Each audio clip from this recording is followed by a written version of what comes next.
तिने फक्त आपल्याला होकार दिलाय, पण कामामध्ये कुठल्या प्रकारचा सहभाग असेल तिचा हे कुठं माहितीये, त्याचा विचार करायला पाहिजे. भाऊजी तिला लवकरात लवकर तयार करा. तिने जर का भाऊजींना जाऊन काही सांगितलं ना तर आपल्याला काशीला जावं लागेल. माझं नाव परशुराम किल्लेदार आहे.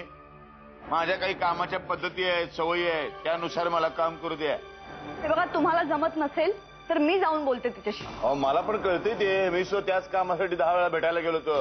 खरं सांगू मॅम, मला खोटं बोलायची सवय नाही, म्हणून तर कधी कधी लोकांशी जुळवून घेताना खूप जड जातं. मग तसं असेल तर आपल्याला एकमेकींशी जुळवून घेता येईल, कारण मी पण कधीच खोटं नाही बोलत. मग तुम्ही लोकांशी कसं काय जुळवून घेता? माझं ज्यांच्याशी पटतं ना त्यांच्याशीच मी जुळवून घेते. चला, म्हणजे आपल्या एकमेकींशी पटणार तर.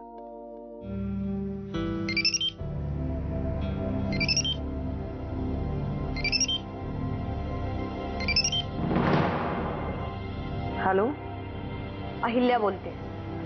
लगेच परशु भाऊजींच्या रूम मध्ये या, आम्हाला तुमच्याशी बोलायचंय. Wrong number. रमावती काय म्हणते, कधी आला? हा प्रश्न आहे की चौकशी? आमची काय विषाद वामनराव, तुमची चौकशी करावी आम्ही. मग रमावतीत सध्या दुसरं काय चालू आहे? येऊन जाऊन माझी चौकशी करायची हा रमावतीतल्या काही काही लोकांचा व्यवसाय झालाय. वामनराव, तुम्हाला काही बोलायचंय का? हे असे अडून वार करण्याची सवय माझी नाहीये अग्निस, ही तुमची सवय आहे, तुमच्या साहेबांची सवय. वामनराव, तुम्हाला राग आला असेल तर माझ्याबद्दल बोला, डायरेक्ट आमच्या साहेबांपर्यंत जाऊ नका. तेही खरंच आहे म्हणा. तुम्ही काय हुकमाचे ताबेदार? काय हो, मगाशी मी तुम्हाला फोन केला होता, माझा आवाज ओळखला नाही? काय म्हणाला? Wrong number? कळत नाही माझा फोन आहे? 1 मिनिट मॅम, या असल्या भाषेत माझ्याशी बोलायचं नाही. आता बोलला ते शेवटचं. नोकर नाहीये मी तुमची. शांत व्हा बहिणी, शांत व्हा. असं डोक्यामध्ये राग घालून चालत नाही. आपलं हात नाही लावत. मी सकाळी तुम्हाला सांगितलं की तुम्हाला मी मदत करायला तयार आहे, पण एका अटीवर. कसली अट? मला 25 लाख रुपये पाहिजे. तुमचा मुलगा लहान आहे, तुम्हाला पैशांची गरज आहे. हे सगळं बघून आम्ही जराशी सहानुभूती काय दाखवली, तुम्ही आमच्या डोक्यावरच बसलात. 1 मिनिट मॅम, तुमचं काम घेऊन तुम्ही माझ्याकडे आला होता.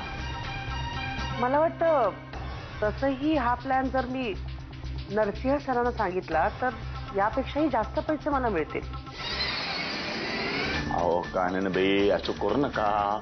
हा सगळा प्रकार दादाला कळला की नाही, गॅरंटेड तो आम्हाला खडी फोडायला पाठवलो. आम्ही विचार करतो. आणि मी काय म्हणतो, पैशाच्या बाबतीत काय थोडं कमी जास्त चालेल, बार्गेनिंग. 1 पैसा कमी नाही. वाकणीस, त्या उद्योगपती आहेत ना ते इनामदार, त्यांच्या पीएचा फोन आला होता आणि त्यांना आपल्या पक्षाच्या कार्यासाठी 15 लाख रुपये द्यायचे असं ते म्हणाले होते. बर. तो पीए म्हणाला आहे की दुपारी साहेबांशी बोलून मी संध्याकाळपर्यंत कळवतो. मला वाटतं एकदा तुम्हीच त्यांच्याशी बोलून घ्या, त्यांचं काय ठरतंय ते विचारा.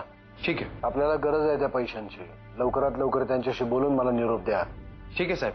काय करावं कळत नाही. तुम्हाला सांगतो, वडापाव खायला सुद्धा पैसे नाही, म्हणून हल्ली मी पाणीपाव खातो. असा पाव बुडून पाणी घालून खातो.